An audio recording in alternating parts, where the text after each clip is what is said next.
Media సోదరులందరికీ, వాళ్ళ అధ్యక్షులకు, వాళ్ళ కార్యవర్గ సభ్యులందరికీ, మరి నాతో పాటు వేదిక ఉన్న పెద్దలందరికీ నమస్కారాలు. ఎన్నికల సందర్భంగా మా కార్యకర్తలు గట్టిగా కృషి చేశారు. గత అసెంబ్లీ ఎన్నికల కంటే ఓట్ల శాతం పరంగా జిల్లాలో 3వ స్థానానికి 67,000-68,000 ఓట్లు వేయడం జరిగింది. వాళ్ళందరికీ, కష్టపడిన కార్యకర్తలకు, ఓట్లేసిన ఓటర్ దేవుళ్లకు అందరికీ మనస్ఫూర్తిగా కృతజ్ఞతలు తెలుపుతూ, ఈరోజు దేశంలో ఏ ప్రభుత్వం ఉన్నా, రాష్ట్రంలో రేవంత్ రెడ్డి గారి ప్రభుత్వం, కాంగ్రెస్ ప్రభుత్వం ఇక్కడ పరిపాలిస్తుంది. మన అందరిపైన, నా ఒక్కరిపైన కాదు, మన కార్యకర్తలందరిపైన, సామాన్య ప్రజలకు ఏదైతే అవసరం ఉంటుందో అది తీర్చే బాధ్యత మనది. మనం అధికారంలో ఉన్నాం. వాళ్ళ సమస్యలు మనము ప్రభుత్వ దృష్టికి తీసుకెళ్తే త్వరగా పరిష్కారం అవుతుందని ప్రజలకు నమ్మకం ఉంటుంది. ఆ నమ్మకాన్ని వమ్మ చేయకుండా, ఓట్లు వేసినప్పుడు ఆ పాల మాదిరిగా పొంగిపోకుండా, మళ్ళా కుంగిపోకుండా మనం ఉండొద్దు. ఈ 30 సంవత్సరాల రాజకీయ జీవితంలో చాలా సార్లు మనం ఎన్నికల్లో ఓడాం, గెలిచాం. మరి మీరు కొన్ని ఎగ్జామ్స్ ఇస్తాం మీకు. మహారాష్ట్రలో నిన్న మొన్ననే 15 రోజుల క్రితం ఫడ్నవీస్ గారు అన్నారు, ఏమన్నారు, శరద్ పవార్ గారి శకం ముగిసింది. అదే శరద్ పవార్ గారు 10 సీట్లు నిల్చోబెడితే 8 సీట్లు గెలిపించారు. ఈ ప్రజలు ఎప్పుడు ఎవరు గెలిపిస్తారు, ఎవరికి ఆదరిస్తారు, ఎవరికి కింద పడేస్తారు వాళ్ళకి తెలుసు. ఆంధ్రప్రదేశ్ లో 151 సీట్లతో శ్రీ జగన్మోహన్ రెడ్డి గారు 5 ఇయర్స్ అన్ని పథకాలు చేశారు. ప్రజలకు నచ్చలేదు. ఆయన 11 సీట్లు ఇచ్చి 163 సీట్లు చంద్రబాబు గారి కూటమికి ఇవ్వడం జరిగింది. మరి బీజేపీ వాళ్ళ నినాదం ఉండే, ఏక్ బార్ 400 పార్, వాళ్ళు 232 పార్ కానియలేదు పాపం ప్రజలు. ఈయన ఇట్లా అంటున్నాడు, ఏక్ బార్ 400 పార్, ఏక్ బార్ 400 పార్. नहीं, हमको मंजूर नहीं है, हम मंजूर नहीं करते बोल के 232 में रोक दी. రాజకీయంలో ఎట్లుంటదంటే, ఈరోజు ఉత్తరప్రదేశ్లోనే రామ మందిరం నిర్మించడం జరిగింది. రాముడు మనందరికీ దేవుడు, అందరికీ గౌరవం మర్యాదలు, ప్రతి ఒక్కరు రాముడికి ప్రార్థిస్తాం, దర్శనం తీసుకుంటాం. కానీ రాముడు ఏమన్నాడంటే, బాబు సారు నా పేరున మీరు ఓట్లు అడగకుండి, నేను అయోధ్యలోనే ఎస్పీ వాళ్ళకు ఓట్లు వేస్తాను, ఎస్పీ అభ్యర్థిని 40,000 మెజార్టీతో గెలిపించడం జరిగింది. అక్కడ కూడా అఖిలేష్ యాదవ్ కు, కాంగ్రెస్ కూటమికి ఎక్కడైతే మందిరం నిర్మించడం జరిగింది అక్కడనే ప్రజలు తిరస్కరించబడ్డది. మన దగ్గర రేవంత్ రెడ్డి గారి నాయకత్వంలో అసెంబ్లీ ఎన్నికల కంటే పార్లమెంట్ ఎన్నికల్లో 8 సీట్లు ఇచ్చారు, కానీ 40% ఓట్లు మనకిచ్చారు. బీజేపీకి ఇచ్చి సమానమైన 8 సీట్లు ఇచ్చారు. మన అభ్యర్థుల మెజార్టీ చూస్తే 5 లక్షలు, 4 లక్షలు, 5 లక్షల పై చిలుకు ఇచ్చారు. అదే బీఆర్ఎస్ మొన్నటి వరకు నంబర్ 1 పార్టీ, ప్రజలకు నచ్చలేదు. ఆయన కూడా చేసేటంత పనులు చేసిండు. ఆయన కూడా 10 ఇయర్స్ పనిచేసిండు, తెలంగాణ కోసం కొట్లాడిండు. ప్రజలకు ఈసారి నచ్చలేదు. చాలా చోట్ల డిపాజిట్ పోగొట్టుకోవడం జరిగింది. బీఆర్ఎస్ పార్టీ 2 చోట్లనే వాళ్ళకి డిపాజిట్ వచ్చింది.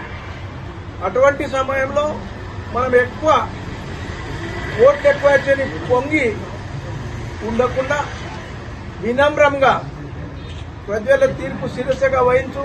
మనం ఎన్నోసార్లు చూసాం. నాకు 69% ఓట్లు వచ్చాయి 2004లో. 83,000 ఓట్లు నాకు వస్తే 69% అప్పుడు పోలేని ఓట్లలో వచ్చింది. మళ్ళా 29,000 ఓట్లు వేసారు ప్రజలు వెంటనే 5 ఇయర్స్ తర్వాత. అట్లేముండదు. ఫస్ట్ నేను నిల్చున్నప్పుడు 66,000 ఓట్లు వేశారు. అప్పుడు కూడా మీకు దాదాపు 79% ఓటు పోలేని దాంట్లో ఇచ్చారు. మళ్ళా నేను ఎన్నికల్లో పోతే 58,000 ఓట్లు వేశాను. అంటే మళ్ళా 29,000 వేశారు. నిన్న మొన్న మనం పోటీ చేస్తే అనుకోకుండా 20 రోజులే మనకు సమయం దొరకకపోతే 15,000 ఓట్లు వేశారు. దానికి ఏముండదు. వాడి వల్ల పులి రేపు మేక కాదు. కొన్ని సందర్భాల్లో మీకు నేను చెప్తాను. మన విద్యాసాగర్ రావు గవర్నర్ గారు నిల్చున్నప్పుడు ఆయనకు మొన్న టీఆర్ఎస్ వేవ్లో 6,000 ఓట్లు వచ్చాయి. మళ్ళీ ఆయన గవర్నర్ అయిండు, కేంద్ర మంత్రి అయిండు. ఇది ప్రజల ఇష్టం. ప్రజలకు ఏదైతే నచ్చుతుంది అదే ఇష్టం. కానీ మనకి ఈయన ఓట్లు వచ్చినాయని మన బాగా కళ్ళు నెత్తికెచ్చిన మాదిరిగా ఎవ్వరున్నా ఆంధ్రప్రదేశ్ రిజల్ట్సే వస్తాయి. అందుకోసం మనం వాళ్ళ తీర్పును స్వీకరిస్తూ మాకు తక్కువ ఓట్లు వేసినా మాకు ప్రజలపైన ఎలాంటి ద్వేషం లేదు. ప్రజలే మా దేవుళ్ళు. వాళ్ళే నిర్ణయిస్తారు ఏం చేయాలో ఏం చేయొద్దు. వాళ్ళ పనుల కోసం మేము కట్టుబడి ఉన్నాం. అదే మాదిరిగా మొన్న ఎన్నికల్లో ఎక్కడెక్కడైతే మేము హామీ ఇచ్చాము ఆ హామీ ప్రకారం సిద్దూరులో అనుకోండి, ప్రతి గ్రామంలో అనుకోండి, దాదాపుగా 2,93,00,000తో 2,93,70,000తో ప్రొసీడింగ్ ఇవ్వడం జరిగింది. ఆ ప్రొసీడింగ్ కూడా నేను రిప్రజెంటేషన్ ఇచ్చిన తర్వాత సీతక్క గారు ఎండాస్ చేశారు. సీతక్క గారి ఎస్డిఎఫ్సి ఫండ్లకి వెళ్ళి తీసుకున్నాం. తెచ్చిన తర్వాత అవి కలెక్టర్ గారికి ఇచ్చే చీఫ్ ప్లానింగ్ ఆఫీసర్లో నా పేరుతో పాటు ప్రతి ప్రొసీడింగ్ లో నారాయణరావు పటేల్ మాజీ శాసనసభ్యుడు ఈ వర్క్స్ ఐడెంటిఫై చేసి మాకు ఇచ్చారు. అదే రూపంలో ఇప్పుడు జీవో వచ్చింది. మీ 4-5 విజ్ఞత గల పెద్ద ప్రెస్ వాళ్ళకి నేను చూపించడం జరిగింది. దాంట్లో డీటెయిల్ గా ఉన్నది. చాలా మందికి ఏమనిపిస్తుంది అంటే ఎవ్వరు కూడా రిప్రజెంటేషన్ ఇస్తే వాళ్ళ పేరు ఉంటుంది. ఆ రిప్రజెంటేషన్ ప్రకారమే ప్రొసీడింగ్ జీవో వస్తుంది. కాబట్టి మనకి ఎప్పటి నుంచో గోపాల్ నగర్ లో ఎంతో సమస్యలు ఉండే 1,20 లక్షలతో మనం అక్కడ ఇవ్వడం. దేవుడు ఉన్నాడు. దేవుడు మనకు అందరికి ఫ్రీగా ఆడ ఫంక్షన్ హాల్ కోసం 36 లక్షలు. Construction of the side drain ward number 6 లో 45 లక్షల రూపాయలు. Construction side drain of Gopalarao Patel Nagar 40 లక్షలు. Construction side drain 4th and 5th ward 40 లక్షలు. నగర్ తాండాలో శేవాలాల్ బిల్డింగ్ కు 3 లక్షల రూపాయలు. కుంటాల గజ్జలమ్మ టెంపుల్ కు 5 లక్షల రూపాయలు. గోల్సాలో బీసీ కమ్యూనిటీ హాల్ కు 5 లక్షలు. ముద్గల్లో స్కూల్ కాంపౌండ్ వాల్ కు 2.5 లక్షలు. బిజ్జూర్లో శివాజీ రీడింగ్ హాల్ కోసం 3 లక్షలు. చోండీలో హనుమాన్ టెంపుల్ 3 లక్షలు.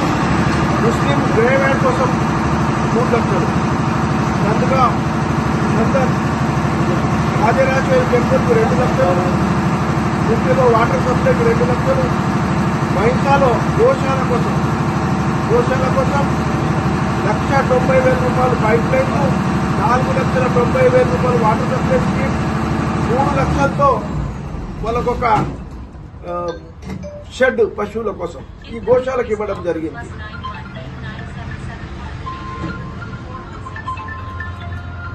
బైన్సాలో వార్డ్ నంబర్ 8 లో 10 lakhs సీసీ రోడ్డు.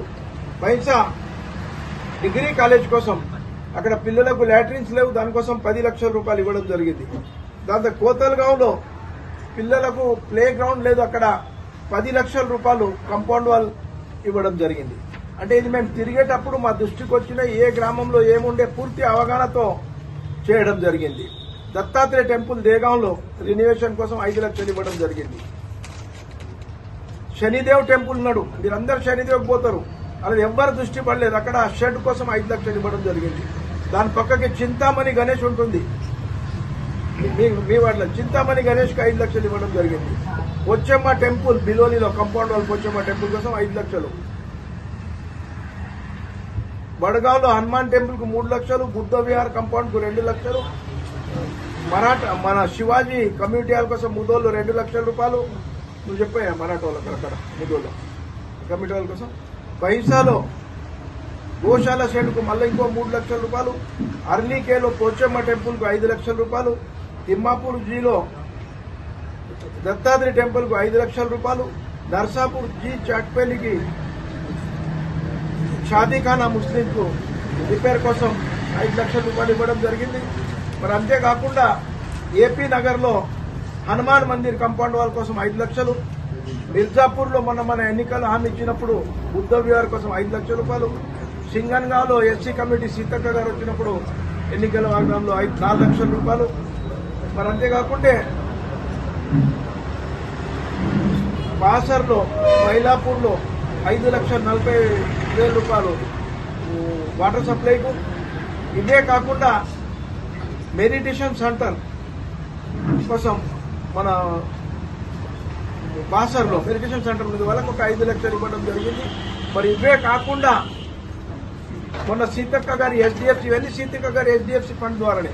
ఇది కాకుండా కూడా 2 కోట్ల రూపాయలు వర్క్స్ మేము ఇప్పించడం జరిగింది. మా కార్యకర్తలు కూడా దాదాపుగా కంప్లీట్ చేశారు. ఎలక్షన్ కోడ్ ఉండేది మేము చెప్పలేదు. ఈ కొంతమంది మీరు తెచ్చిందంటే మా వాళ్ళు కాగితాలు కూడా తీసి చూపించారు. మీకు తెలియదు బాబు, ఇగో కాగితాలు ఫలాల పైన ప్రచురించున్నాయని చెప్పించారు. మరి అంతేకాకుండా సీతక్క ద్వారా ఎన్ఆర్జీఎస్ స్కీమ్ లో 10 కోట్ల రూపాయలు నేను ఇచ్చిన లెటర్స్ లో శాంక్షన్ కావడం జరిగింది. అవి పూర్తిగా మా కార్యకర్తలు చేశారు. పనులు కూడా అయిపోయినాయి. అంటే వేరే వాళ్ళు తీసుకుంటే వేరే వాళ్ళ కార్యకర్తలు చేస్తారు కదా, మా కార్యకర్తలు పూర్తి చేశారు. ఈ రకంగా డెవలప్మెంట్ జరుగుతుంది. ఇంకా కూడా డెవలప్మెంట్ కోసం ప్రజలపై మాకు ఎలాంటి కోపతాపాలు లేవు. మా పని వాళ్ళ అవసరాలు తీర్చడం మా పని, వాళ్ళ పని ఆలోచించి వాళ్ళు ఓట్లు వేసే పని వాళ్ళది. మాకు దానిపైన ఎలాంటి లేదు. మేము ఇంకా పని చేస్తూ ఉంటాం. ఎందుకోసం అంటే మా పైన బాధ్యత ఉంది, మా ప్రభుత్వం ఉంది, మా ముఖ్యమంత్రి ఉన్నారు, మా గవర్నమెంట్ ఉంది. మాకు ఇంకా 4.5 సంవత్సరాల అవకాశం ఉంది. దాదాపుగా 6 మాసాలు ఉంది. ఇంకా 4 years 6 months ఉంది. ఏదైనా మీ సమస్యలైనా, జర్నలిస్టుల సమస్యలైనా, ఎవరి సమస్యలైనా తక్షణంగా పరిష్కరించడం జరుగుతుంది. మీకు తెలుసు, గతంలో కూడా బసవరాజ్ సారాయ్ ఉన్నప్పుడు గట్టిగా మాట్లాడి ఫైల్ తెప్పించి చేపించిన. నేను ప్రజల కోసం, పనుల కోసం కొట్లాడే వ్యక్తిని. మాకు అనుభవం ఉంది. మేము తొందరపడం. ఎవరు కూడా తొందరపడితే ఏమవుతుందంటే జారిపడతాం. బురద ఉన్నది మనం ఉరికితే టక్కన జారితే మనం ముందుకుంటాం. అలాంటి పని చేయకుండా నిదానంగా ఏదైతే మనకు ప్రజలకు అవసరం ఉంది, మనం గ్రామాలు తిరిగాం, వాళ్ళ సమస్యలు తెలుసుకున్నాం. ఇంకా మెయిన్ ఒకటంటే రేపు రాబోయే రోజుల్లో ఇందిరమ్మ ఇల్లు వస్తున్నాయి. మా కార్యకర్తలకు కూడా చెప్తున్నాం, వాళ్ళ దగ్గర ఎవరి దగ్గర ఒక రూపాయి ఆశించవద్దు. వాళ్ళకి అవసరం ఉంటే, వాళ్ళకి ఇల్లు లేకుంటే వాళ్ళ బంధువుల ద్వారా వాళ్ళ దగ్గర ఇల్లు పెట్టుకున్న ఇబ్బంది లేదు. కానీ ఒకవేళ అట్లాంటిది ఉంటే నేనే ఫస్ట్ ముందరై వాళ్ళ మీద యాక్షన్ చేసే కార్యక్రమం చేస్తాం. ఎలాంటి అవినీతి, గతంలో చాలా సందర్భంలో అవినీతి జరిగింది. అది నా దృష్టికి వస్తే మాత్రం నేను మాత్రం ఊరుకునే వ్యక్తిని కాను. ఇప్పుడు మీకు తెలుసు, మన ఎలక్షన్ కోడ్ ఉంటే మీకు చెప్పొద్దు కానీ చెప్తున్నా. ఆ ఆఫీసర్లు అడుగుతున్నారు, సార్ బోర్ బండి ఉన్నదా మీరు చెప్తారా? నేను పిచ్చోడ బోర్ బండి నా దగ్గరే కదా, నేను పనిచేసేవాడిని, నా దగ్గర మీరు ఇష్టం వచ్చిన చేపించి తొందర పనులు చేయండి అని వాళ్ళతో చెప్పి చేపించున్నారు. ఏం చూడు